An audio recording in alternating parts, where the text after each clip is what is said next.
What's up, people? Welcome back to the setup. This week, we got one of my favorite ways to fish, and we just talked about it on Rate the Bait, so I hope you guys enjoyed that as well. If not, please go back and watch that video, and that is the swim jig, man. I'm fresh off a tournament where I had this locked in my hand pretty much all week, alternating between this and a flipping stick, so I felt like it was the perfect time to talk about swim jig fishing with you guys. And the setup that I use when I'm swim jig fishing. Now, honestly, there's two different styles of swim jigging.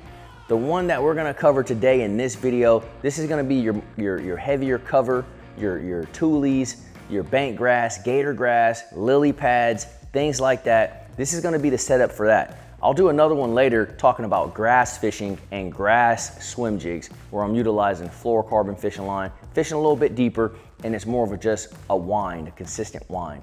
So anyways, jumping right into it, man. The setup this week for the swim jig, I'll talk about it really quick. I'm throwing a bait caster, a 7'2" favorite hex, medium heavy action, okay?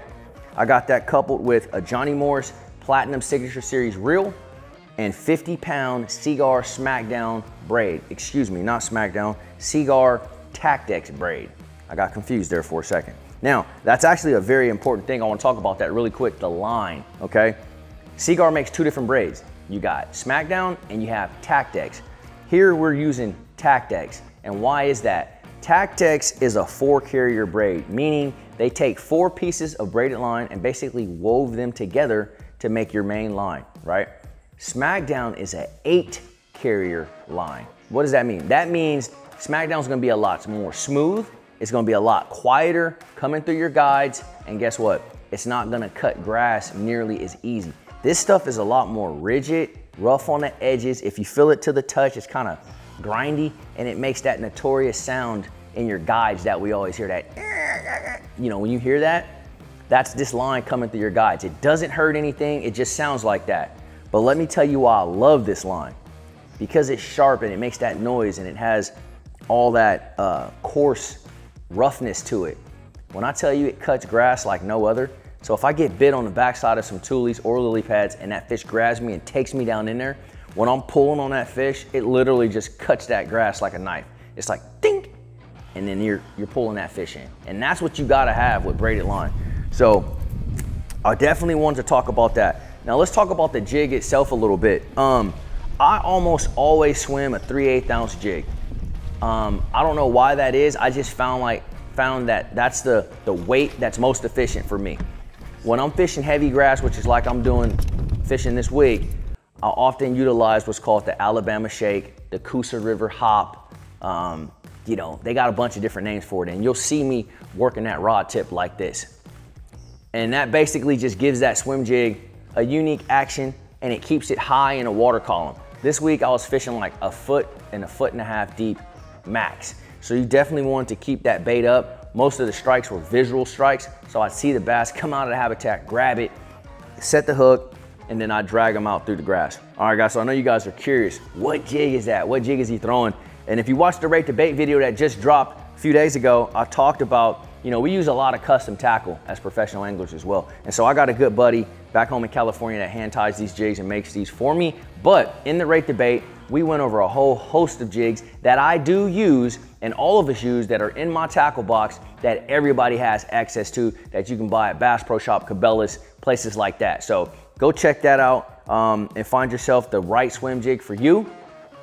But this right here, this is the right one for me in this particular scenario. Another cool thing about swim jig fishing, and something that's just key in fishing in general, you can cover a lot of water with a swim jig. So as I'm in these expansive flats and there's pencil reeds everywhere, toolies everywhere growing up, I can fan cast this through all of that grass and kind of locate where these fish want to live.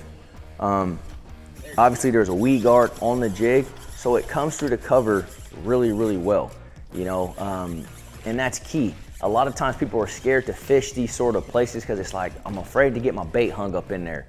Well, that's where the swim jig shines. I feel like the swim jig's probably one of the most underutilized baits in the tackle box because people associate jigs with like casting, let it go to the bottom, drag it on the bottom, or flip it in there, hop it a couple times, reel it in, flip it again. And yes, you can fish a jig like that, but the swim jig, I use this thing more like a chatterbait or a spinnerbait, but a four-wheel drive version of that. And that's where the braid comes in. So I'm throwing this thing up and over the top of grass, back in little pockets, pretty much like almost the same places you would throw a frog. Yes, sir. Is where I like to fish a swim jig in this scenario. So yes, sir. Before you head out and try this pattern, you need to make sure you got the right setup, okay?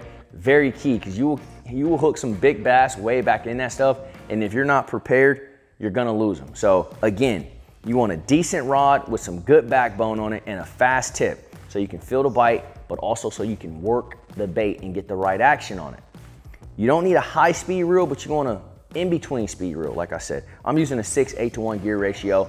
I would recommend not going over 7, okay, for this particular technique.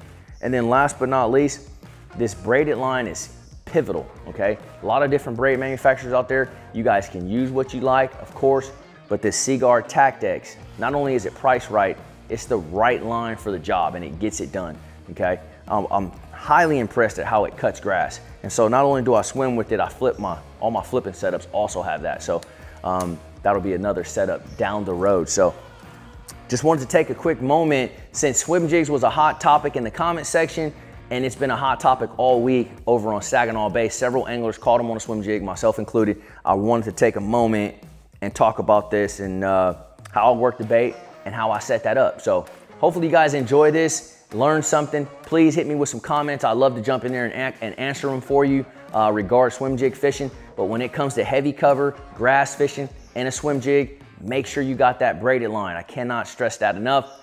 And I'll see you guys on the water. Drop me a comment. Let me know what you guys want to see next on the setup, and we'll get that done for you guys. And I'm out, man. It's time to go back fishing.